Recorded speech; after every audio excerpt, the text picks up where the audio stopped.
Hello, welcome to the Health, Wealth and Performance Podcast. I am the host, John Cartwright.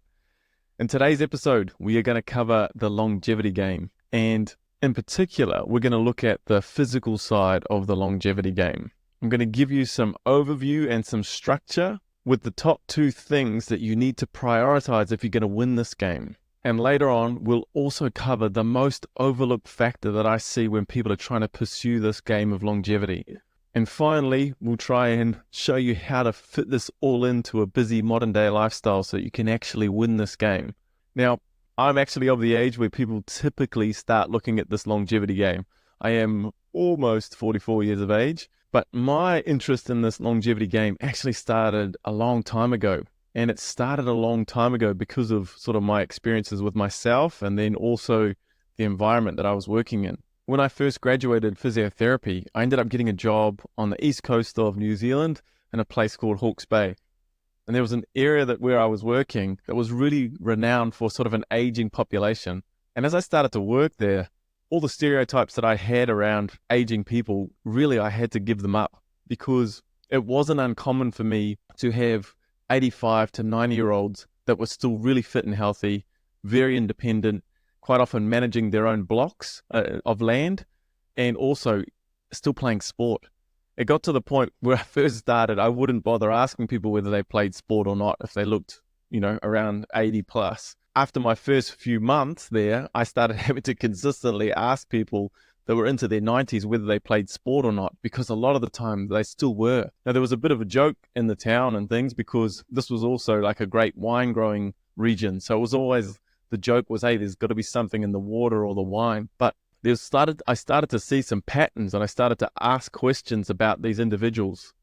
And one of the things that was really apparent with these individuals is they were always active. They were always managing their blocks by themselves as much as they possibly could.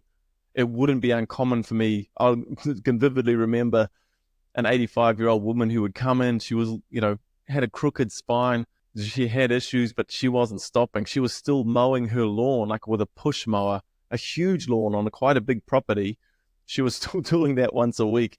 Then she would play 3 rounds of golf per week. She was walking her trundle around. She refused to get a golf cart. She had to walk. They were just built from different stuff. And it was such a good introduction for me because at the time I was playing sort of top level sport. That's actually why I was in the area, because I was also contracted to play some sport there. And while I was kind of playing sport, I was there for a good sort of 2 years, but it made me zoom out on life quite significantly because at the time I sort of wanted to pursue being a professional athlete, and all of these sorts of things was kind of what my life was about. But as I started to meet these people, I started to realize, I guess, that life is quite short, but also in terms of your physical health, it's quite long as well. You don't have to talk to too many sort of ex-athletes to see just how many people really aren't that active after kind of 70 years of age.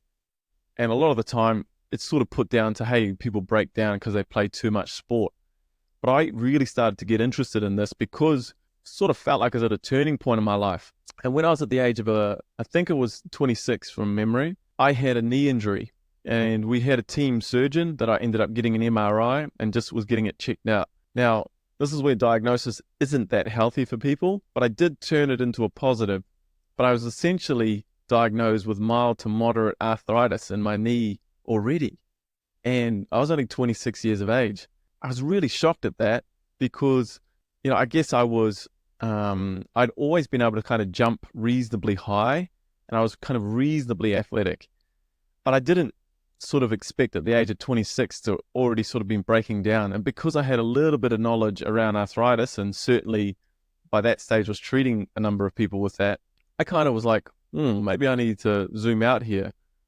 I'll never forget having this chat to one of my coaches, and he sat me down and said, hey, look, I think we could have you go professional in the next 3 years and maybe even see if you can kind of pursue the national team. And I remember walking out of that meeting kind of feeling like, chest puffed out, thinking, yeah, I'm going to be great. And then it suddenly dawned on me. I sort of thought, well, I like basketball, but I'm not sure I love it. That was the sport I was playing. And if I'm starting to kind of have some, wear and tear, would I give up the longevity game long term for the pursuit of a professional career for the sport that I love? And I couldn't see the love there. I couldn't see the want for the sacrifice. And also just all these people that I'd seen and the people that were successful with these long, healthy lives really left an impression on me. And essentially, I walked away from top level sport, if you like. I kind of tried to dabble in it a little bit for the years after, but really in terms of that dream of being a professional athlete and pursuing that, it really was kind of over. You know, there was a lot of things that were culminating maybe where I thought was my capability, but essentially that's what it came down to, was that first look at like, wow, I'm 26 with arthritis in my knees. And then I guess things got a little bit worse from that moment on. Then as I started to get closer to 30, I developed heart arrhythmia. And the heart arrhythmia that I had isn't particularly dangerous when you're young, but it's very rare to have when you're younger. So it doesn't look statistically very good when you look at longevity in terms of morbidity rates and living a long life. So I kind of had this arthritis and then these heart issues pop up. So my interest in the longevity game really ramped up quite early. So I've really been looking at this for the last 20 years. But the most important thing I say to you with these kind of things that were somewhat negative in my life, you know, although I had my ups and downs mentally from a like a self-pity aspect, still what I was left with was some positivity. And it really came down to, I watched a documentary on a guy called Julius Erving, or Dr. J as he was known in basketball. He was a bit of a pioneer for modern style of basketball and the way that it's played. And I remember being fascinated by the way he would speak. And there was one point of the interview where they said, look, now that you're into this phase of life, do you sort of look back on the past and this decorated career that you have and kind of almost yearn for the past? And he said, no, not at all. Like I sort of really have it that my best day on earth is yet to come. Like I live in pursuits, almost like the carrot being dangled in front of me. My best day is yet to come. And I remember really loving his attitude and outlook, and really tried to take that on with my pursuit, going, yes, no matter what's going on with my joints, and if I pursue this longevity game, my best day on earth might yet to be to come. It's not what I've lost. It's like, oh, what could I still gain? What's still out in front of me? And so as I give you this overview of this longevity game and what we're going to cover today, rather than think of it like, I just want to live a long time, we really want to be looking at this. You know, if you're in this longevity game, it's about the quality as well.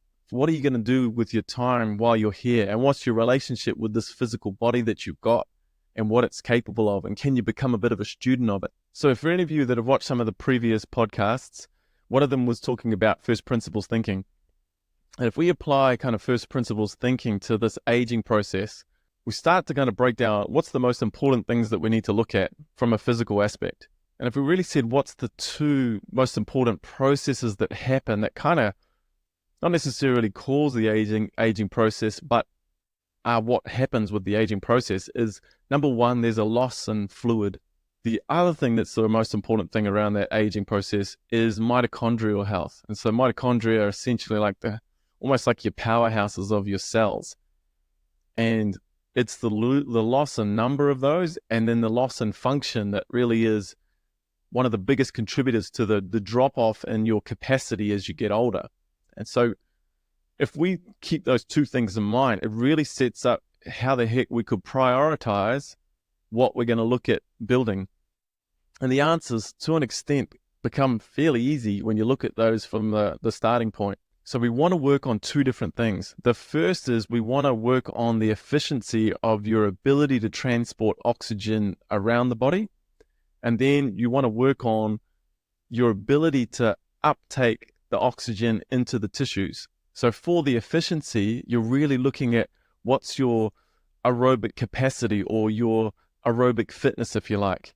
For the uptake of the oxygen and your ability to utilize oxygen at the tissues and in the mitochondria, well, that is your VO2 max.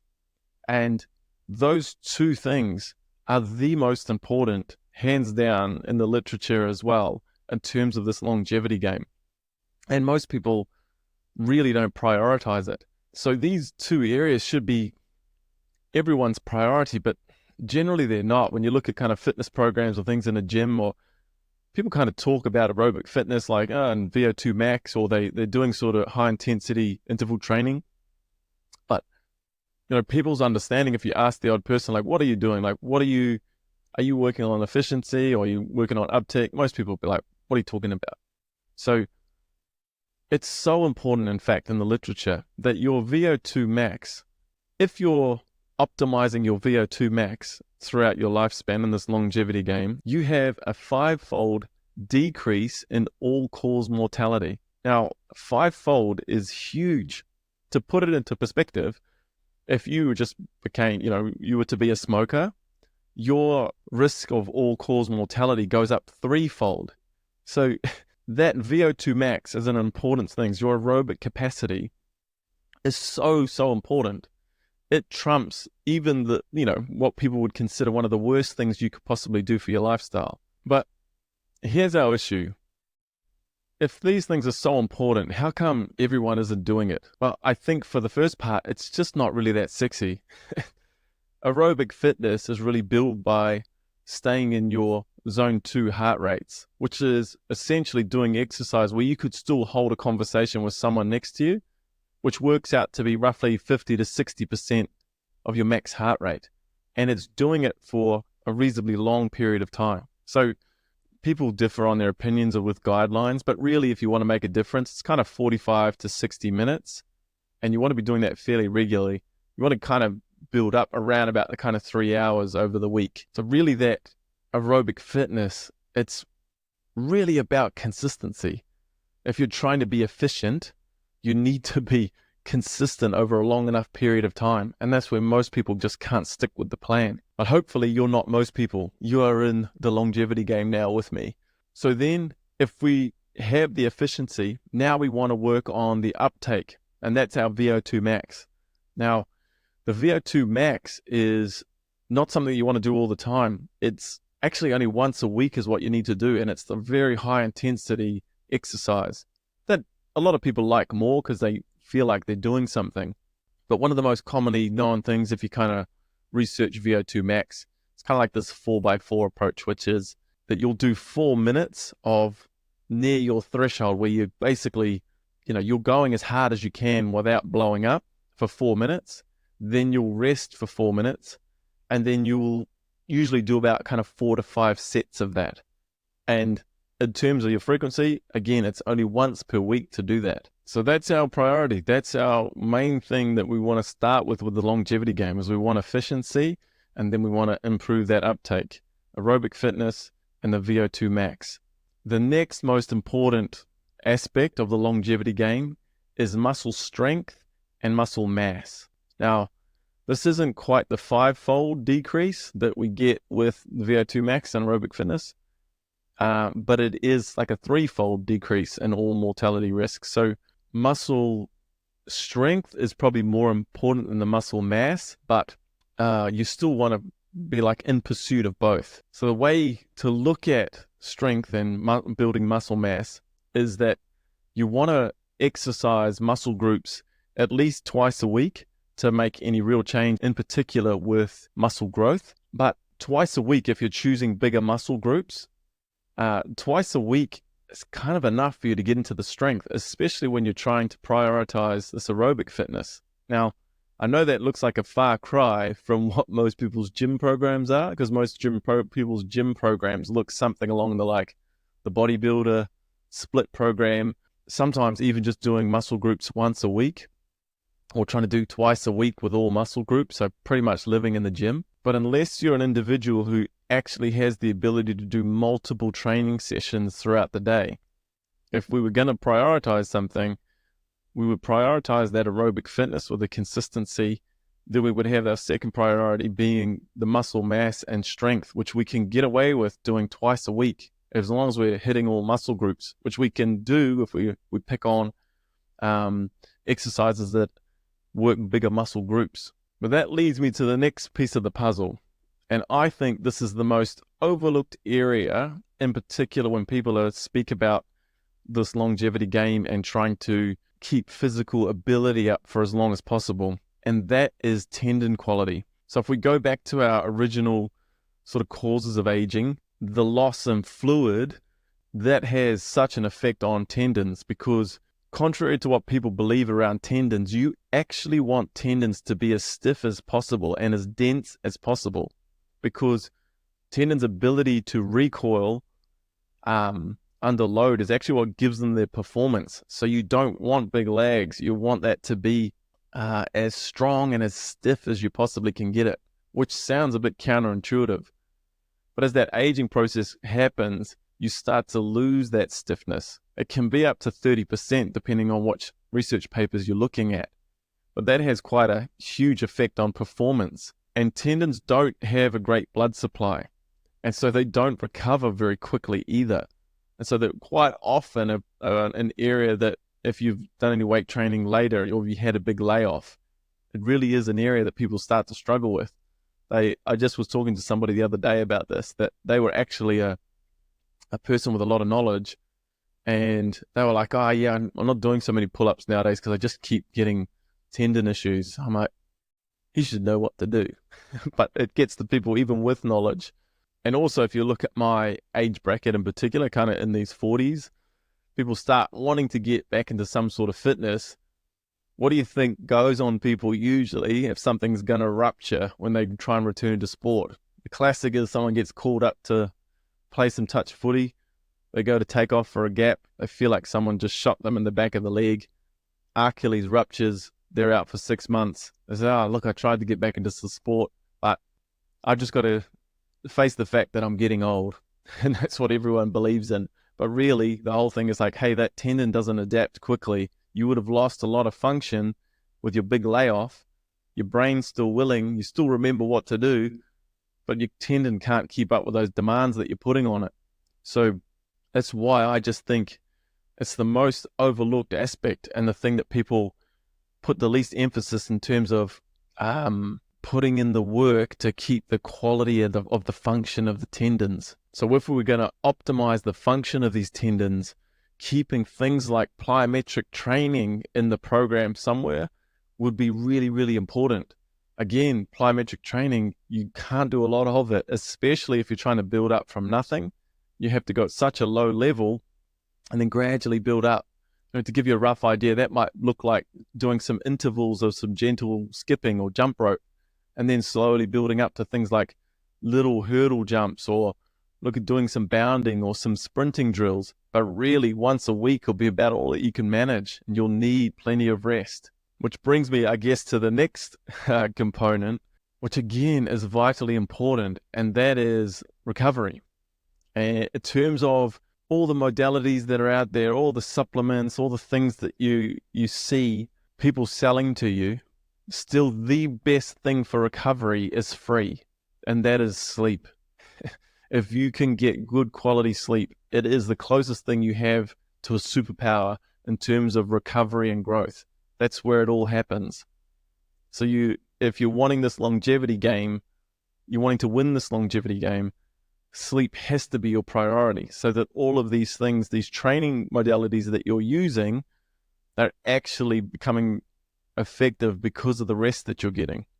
So let's take a little bit of a time out after that massive information dump. The answers are fairly simple, like when we look at it. So I guess it's time to sort of say, well, why are we losing? Why are we losing this game? In my opinion, it's kind of what you've been sold. What we tend to be sold is more, better, different, faster.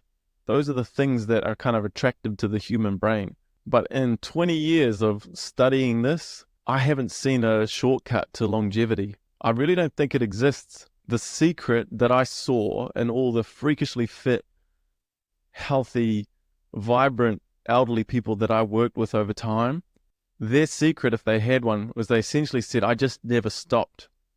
That was their secret, is they never stopped.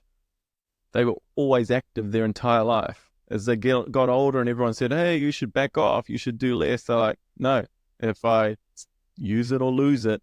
They didn't even need to learn that because they just had that ingrained into their brain anyway. It was their personality, if you like. So the secret, really, the secret sauce, if you like, is consistency. But what do you do if you have fallen off the wagon, or certainly you've been struggling away, not really feeling like you're winning this game, even though you're trying to get some fitness up. Or you might be in a situation where you're like, hey, I want to try and take this to the next level. The biggest lesson that I'll say to you that is fairly obvious is that you need to prepare the tissues for the demands that you're going to ask them to do. Your body can adapt over time, but if you understand the structure and how it adapts, if you're dealing with a tendon, it does not adapt quickly. You know, your muscle is going to heal faster than that tendon is if you're causing some little micro damage to it. That aerobic capacity, you're going to need to stay kind of long and slow. You can't go fast. Pushing it doesn't speed the game up for you. But in my opinion, it's why things like aerobic fitness are so brilliant to start with, because you can start it, you need to keep it relatively low intensity. So a stationary bike is a good place to start because you can keep you'll find out quite quickly that keeping your heart rate down to 50 to 60% of your max heart rate is actually really hard to do. It may be that you're just going for a walk or you're on a stationary bike to manage to keep it low enough. Then the neat thing is as you start to, increase that fitness and you increase that efficiency, now the level of intensity that you can do can start to rise a little bit because your heart rate can stay at the lower rate while your intensity is increasing. But that doesn't happen quickly. That happens over a number of months, sometimes years, like with people that are trying to build up huge endurance capacity. You look at, say, marathon runners, they're looking at 4-year cycles sometimes to peak for these Olympic events. They don't just run full tilt the whole time. There's a number of very slow sessions within their programs. But for the most part, I think people are unsuccessful because it's so boring that everyone wants something like to be a bit fun. And I think that's fair enough. Quite often you just need to be a little bit creative with creating that fun. When I was sort of faced with this heart issue of mine, it got to a point where it became quite significant and severe, and I eventually needed surgery. I had to have this, it's called ablation surgery on my heart. And as I was getting some fitness back, I wanted to take it easy and stay in zone 2. But I was so sick of sitting on stationary bikes and going really slow because I just had the surgery and I was like, okay, I just want to get back to it. It's, even though I have knowledge, I'm still kind of the human being with the lack of patience, just like everybody else. So I started to think laterally. And at the time, e-bikes for like mountain bikes had just come out, or they weren't that old. And so I bought one. It was pretty expensive, but I just thought that investment in my mental health was a really good idea. So I started to go out and have some fun, and I could keep my heart rate down just by ramping up how much assistance I would get on the mountain bike. Now, as you can imagine, that didn't go down too well with people just on normal mountain bikes. I copped all kinds of crap, but I just really looked past it. I just was like, inevitably my reply would be like, I'll see you at the top, dickhead, and I would just take off up the hills with a smile on my face as I had fun going uphill with this e-bike. If any of you have ever been on an e-bike, a mountain bike, they are so fun because you just get the best of both worlds. You have fun going up the hills and you have fun going down the hills. They're just brilliant. But by looking at that, I could build up my aerobic capacity, staying in that 50 to 60% of max heart rate, and still have some fun. So although you've got these parameters that you really do need to stick to, you can get creative. You can think about it. As long as you can keep your heart rate in those parameters, you can get creative with what you're doing. The neat thing over time is if you can keep that consistency, you actually start to gain more options. If you get to a point where you get so efficient that you can actually jog at a slow pace, all of a sudden you can do things like joining running clubs.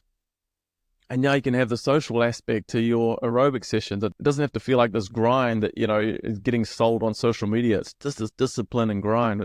I get it. It's kind of, it's appealing and all the motivation stuff. But really at the end of the day, you just got to set yourself up to win. And then in terms of the weights, the key here really is to let those tendons adapt over a long enough period of time.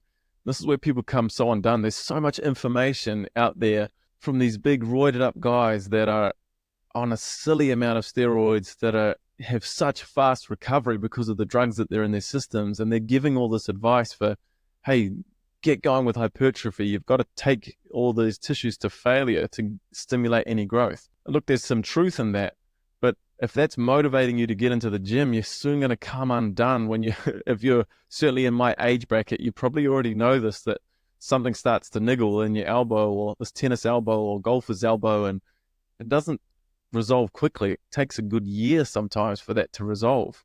So your best bet going back into weights is, again, trying some different exercise modalities or different rep ranges and sets. And one of the things that I think is a really good place to start is using EMOMs, and that's doing things every minute on the minute. So if you're just starting out, just throwing something out there, it could be that you do one pull-up, and if you've got some capacity and strength, doing one pull-up, and you might do, say, 5 push-ups. Now for the rest of that minute, you rest, and then as the minute ticks over, you go again. So doing that form of training, you stay well under the threshold of what your tendons can handle, but you can start to build that strength over time. And as that strength develops and your capacity develops, now you can start to look at, now let me try and go into more hypertrophy phases and trying to actually cause a little bit of damage in the muscle without compromising the tendons too much. And then looking at plyometrics, we kind of touched on it a little bit before. Plyometrics really needs to start off easy because the tendons need so long to adapt. Once per week is more than enough, really. The good thing about that long term is if you can get to a point where you've got enough capacity, you can substitute a formal plyometric session just with playing sport. That'll be enough of a demand. If you're playing something like basketball or volleyball, especially like, something demanding like beach volleyball, that's enough. You just do that for your plyometrics once a week, and you get the fun of playing some sport and having the social aspect as well. So as I say all of this stuff, it doesn't have to be doom and gloom. It doesn't have to be doom and gloom, and it doesn't have to be kind of this boring aspect that everyone looks at like, oh man, it's going to take me so long. If you break it down to what you need to do, and you go back to some of these other things that I've been talking about in terms of winning your day, like what do you need to focus on just today? Stop worrying about, oh man, it's going to be a year's training before I really get my capacity up to be able to play sports. Like, you're going to need to forget about that. It's just, what do I need to do today? And why am I doing it can be really beneficial, because as you're going slow, you can always picture, man, I'm becoming efficient. I'm getting all this oxygen around my system, teaching my body and my system to be this efficient machine, really, so that I can do more. And I'm winning this game long term of this longevity game. Those are the kind of mind games that I suggest you kind of play with yourself. In particular, if you're like, oh God, this is boring, I just want to have fun, or I just want to get back to playing sport. That little bit of patience and consistency can lead to freedom later. But as I said before, if you've had a layoff, there really isn't any shortcut. If you've never stopped, then you really do have a little bit of flexibility to play around with intensities and volume as well. So in the last bit of this, how do we fit this all in? Like, what does it kind of look like within a week? Especially for people that have got a pretty busy lifestyle. Because everyone's first objection is usually, I don't have the time. That could probably be another whole podcast in itself, in terms of people saying that they don't have time. But if we mapped out just a basic week, and this is obviously just education, not advice, but let's just say we said on a Monday and a Thursday, we spaced out weights. So Monday to Thursday, that gives us enough recovery time for weight sessions. Monday, Thursday, weights. Then Tuesday, Wednesday, Friday, we might look at aerobic session, and we might look at doing 3-hour sessions. So we kind of get it all done. Sometimes you might want to try 4 sessions, but then you start running out a little bit of days and potentially having to double up if you're going to fit things in. So going 3 lots of an hour kind of fits in that aerobic capacity that you're going to need to start building up. Then on a Saturday, for instance, you could just look at your plyometric session. Then your Sunday is going to be a good rest and recovery day, get yourself a good sleep, and then away you go again on Monday. That might be just a basic layout of how this program could look for the longevity game. Then within each day, you've obviously got your parameters that you're working with. And as you start to win the day, and as you start to win your weeks, And over time, all of a sudden, you really can start to look at that diary and start to get excited by your week of training, knowing that your word to yourself, you know why the heck you're doing something, and you know what game that you're playing. And that's to really play this game that my best day in life might be yet to happen. And in terms of that game that I'm playing, that's always something physical. Like, I'll just share with you, just the day that I just had recently, my friend flew over from New Zealand to come and hang out with me, which was, awesome in itself. But we woke up the other day. I woke up to my kids coming and playing with us on the bed, jumped into bed with us, like, it was all smiles and laughter. I got up, had breakfast with my friend, had a good chat with the kids and my wife. And then the surf report looked terrible, but my mate had brought his board over. So I said, look, let's just go and check it out. We went down to the surf. Turns out the surf was cooking. The surf report was totally wrong. We went out and had a fantastic surf together, came back, cooked an amazing lunch with the kids again and the wife. More laughter, more giggles, more connection. Then I said to my mate, are you up for a game of golf? Better have a quick nap. Went for a sleep, got up, went and played 9 holes of golf. Came home from that, cooked up an amazing feast for everybody, had books and stories and games with the kids, went to bed exhausted. Now I'm like, that's what the longevity game gives me. That was a pretty awesome day, like action-packed, best friends, family, laughter. But man, that doesn't even sit on top 10 of my best days on this earth. And that's that pursuit. You start to build and form memories and days like that where you all of a sudden start to look at this longevity game and you start to win overall over time, and you start to make these memories and continue to have that carrot in front of you. How good could I make this? To me, that's what's available, and that's why I play this game. That's what I've studied over time and watched people that success leaves clues. The success I've seen with the people that live long, healthy lives, the physical component of it, they just don't stop and they stay consistent with it. The other part that we haven't quite covered today is the psychosocial aspect. But I've kind of dropped some hints into that in terms of getting socially connected with what you're doing with your fitness and exercise as well. My hope with all of this today really is that we can start to ditch this illusion of what kind of gym culture's created. I'm not against gyms because I've worked in them, but we need to go, well, in my opinion, we want to go back to what their function really was. And it's to have people understand this bigger picture and this relationship with their body. It's not these quick solutions that are sold to you by these people that are jacked up on all sorts of gear that is absolutely the illusion of health and illusion of self-esteem as well. Don't be for a second thinking that these people with the best physiques have the best self-esteem. It's, they've been my patients, they've been my colleagues for many a year. I can tell you it's an illusion. The shift really is to look at this bigger picture and to zoom out a little bit, and what's your relationship with this body and this physical vehicle that you've got and your time that you've got with it while you're here. The ultimate joke with this longevity game is none of us are really there's an end date to the longevity game coming, but really it's what are you going to do with your time while you're here? I hope for someone out there watching this, it's ignited something for you. It really is kind of my purpose with this. If I'm just speaking to one person, that's all that matters to me. But if you do watch this and you enjoy it and you're thinking, man, I want to know something else, what you've got around health, wealth, and performance, please let me know. Chances are I'll see it, and chances are I'll do a podcast on it just for you if I'm speaking to one person. My goal is always to provide value and to be of service as much as I possibly can. So until next time, it's bye from me.